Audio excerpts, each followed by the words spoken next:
Columbus, Montana. It's mid-June 2024, and we're 4 or 5 days into a 4-month trip, and we're going to be spending most of the time out west, Washington, Oregon, that area, and so we're excited. We've just started, and hopefully you'll get to see all the neat places we're going to be at, and we're going to make a video here before we leave, hopefully, of this beautiful city park we're in Columbus, Montana. It's called Itchkeppi Park. Itchkeppi Park. It's a city park. It's free, no charge. They take donations, but it's very nice. They have 30-some camping areas, and up until last year they had a restroom and electrical and water that you could use at the restroom. But last year, because of all the snow melt, it flooded here, and it wrecked the restroom area. So now they have porta potties, and which is okay.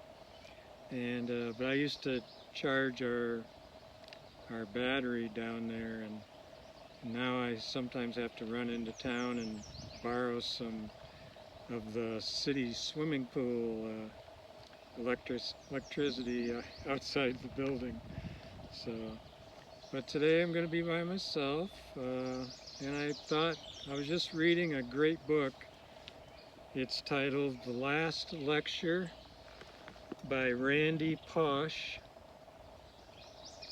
and I love it so much I thought I'd do a little book review, a little short one, and let you know some of the things in it, why I'm excited about it, and yeah, so let's get into that.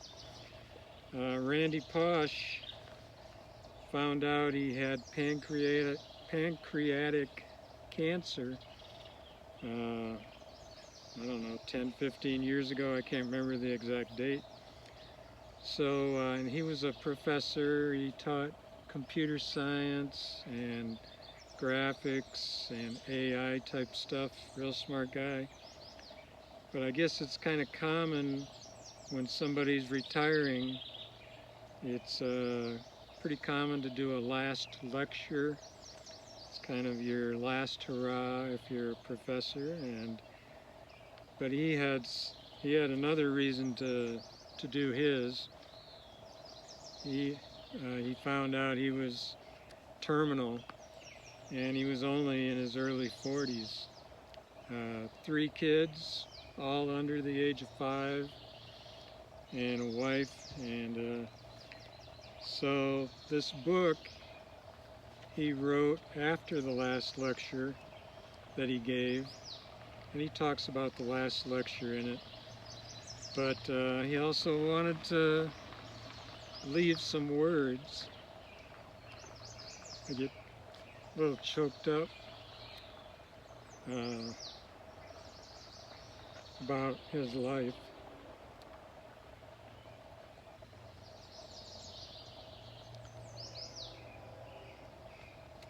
But he wanted to leave something for his kids, because like I said, the oldest was 5.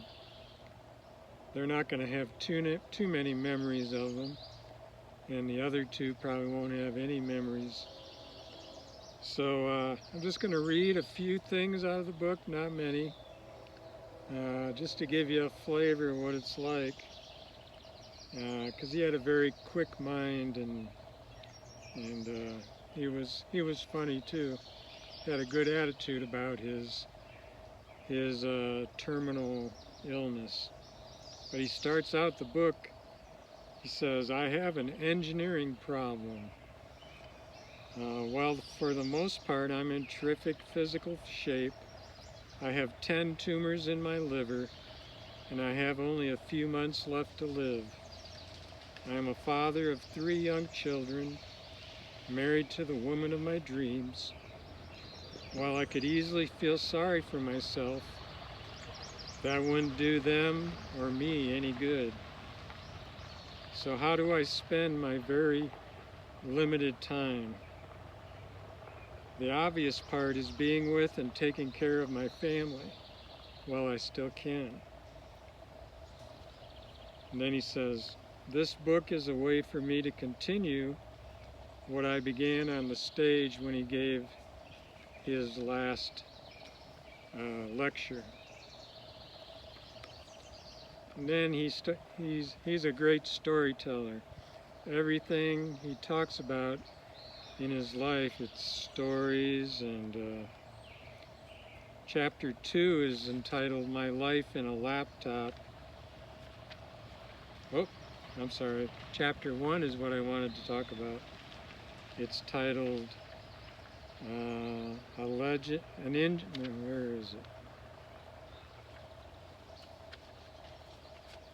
it? I put some, well, anyway, it's not the one I thought it was going to be first.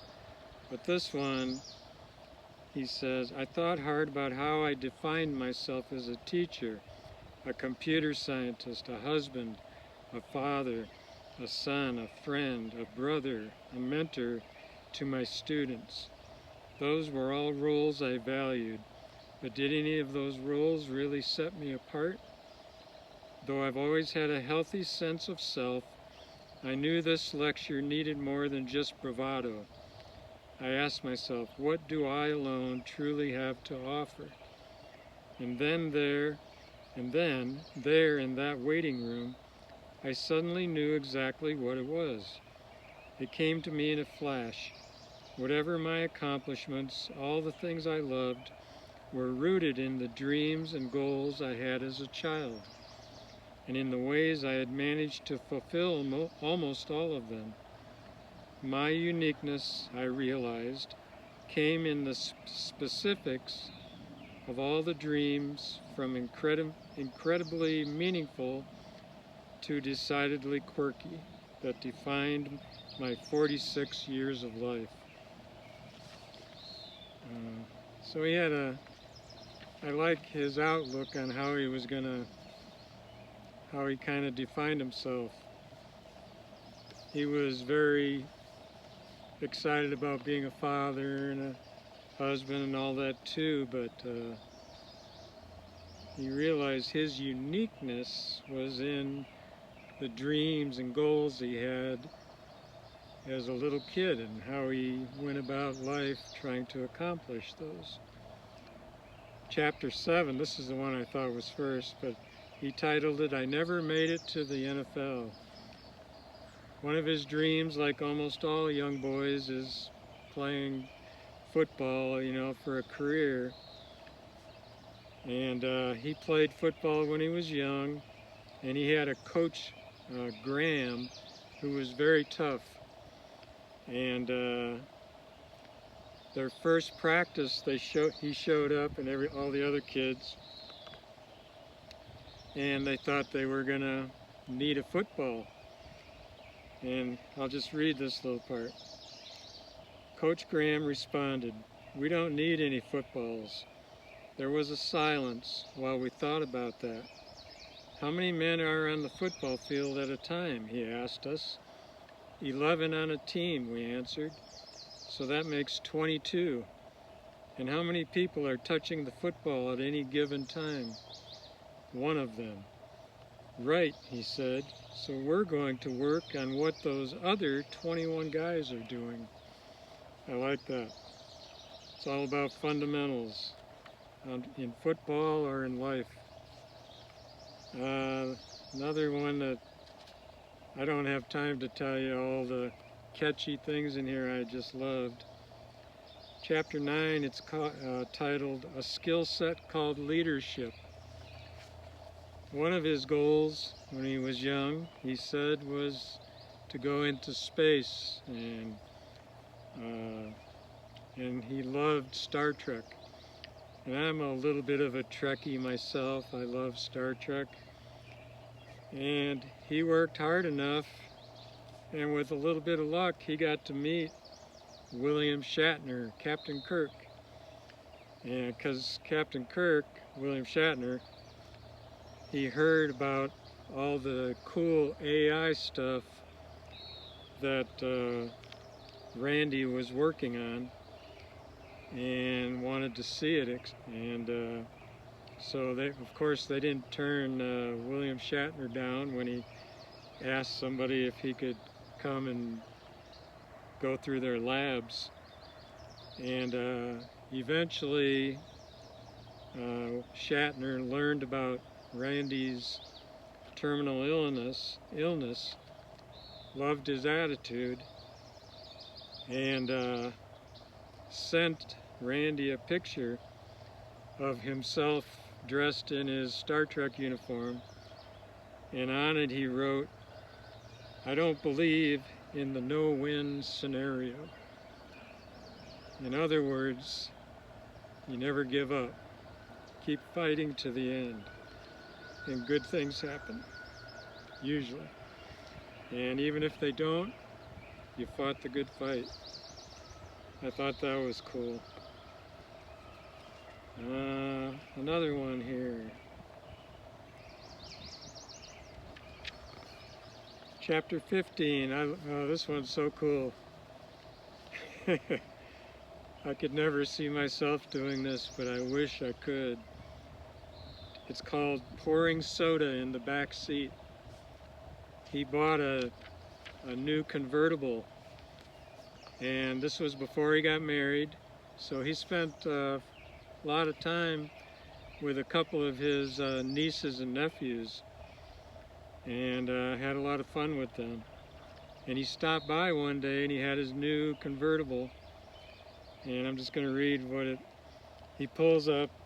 The mom tells the kids, "You be careful, don't mess up Randy's new car." And so they get in the back of the car, and Randy says, "I knew that kind of talk to children is just, you're setting them up for failure, because kids make mistakes just like adults, but usually a lot more." And so here's what he did. He says, okay, I didn't quite get it marked. There we go. "I listened to her and thought, as only a bachelor uncle can, that's just the sort of admonition that sets kids up for failure. While my sister was outlining the rules, I slowly and deliberately opened a can of soda, turned it over, and poured it on the cloth seats in the back of the convertible. My message: people are more important than things. A car, even a pristine gem like my new convertible, was just a thing." As I poured out that Coke, I watched Chris and Laura, his niece and nephews, mouths open, wide, eyes widening. Here was crazy Uncle Randy completely rejecting adult rules. I ended up being so glad I'd spilled that soda, because later in the weekend, little Chris got the flu and threw up all over the back seat. He didn't feel guilty. He was relieved. He had already watched me christen the car. He knew it would be okay. Whenever the kids were with me, we had just two rules: no whining, and whatever we do together, you don't tell Mom. Pretty cool, I think. I don't know if I could have ever done that to a new car, but that's a great attitude in my opinion.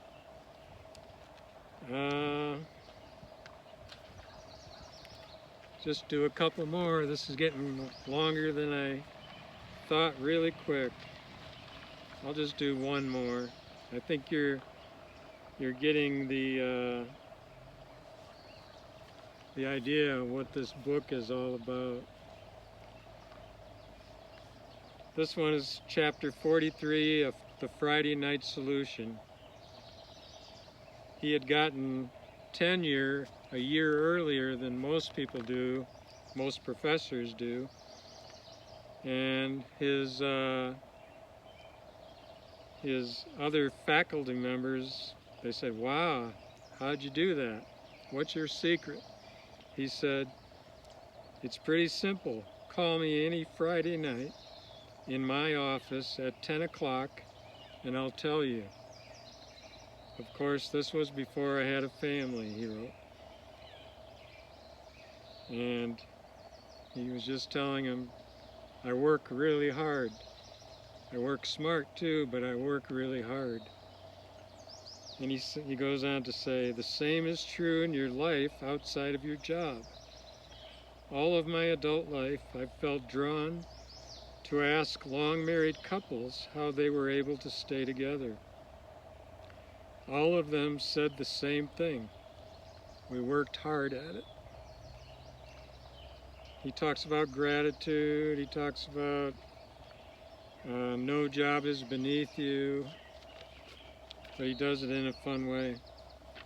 So if you like to read, again, highly recommend this book. I give it 10 thumbs up.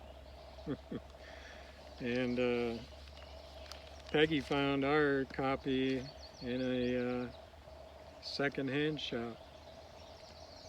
But it's really great. So I hope you enjoy this. Hopefully our next video is going to be a little bit of a tour and tell you more about our camp here in Columbus, Montana. So I love you all and take care. We'll see you next time, okay? Bye-bye.